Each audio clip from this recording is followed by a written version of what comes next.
This is Jared Cabrera from L86C, and today I'm going to be reading Ang Kristo ng Kyukyok ni Benilde Santos. Excuse me.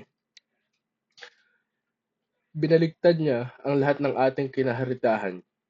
Tinunaw ng diin ng kanyang brotsyang dinaluyuan ng sariling pagmuni-muni.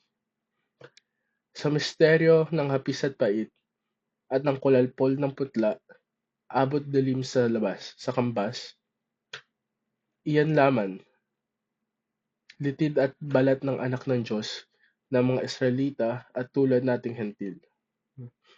Binura. Binura niya ang larawang kay tagal nating tinunghayan sa estampita, altar, aklat na salan, kalendaryo, prosesyon, pelikula, o pintura.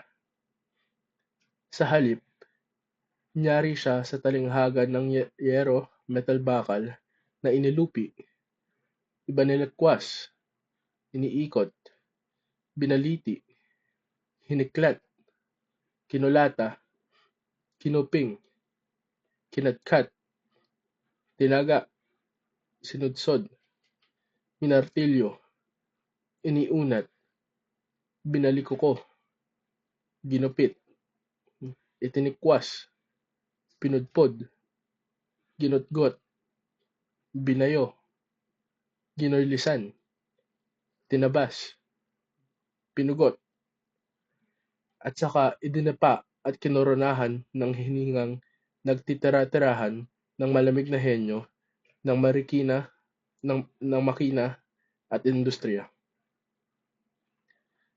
At ang mga pakong halos hindi natin makita sa pagkakabaon lamang, ngayong wala na ang laman, naghuhumindig sa tigas at tulis ng kabaliwang, sadyang-sadya ang pagtuhog at pagdurog sa una at huling kagandahan ng handang-handa pa namang paangkin sa atin ng lubusan.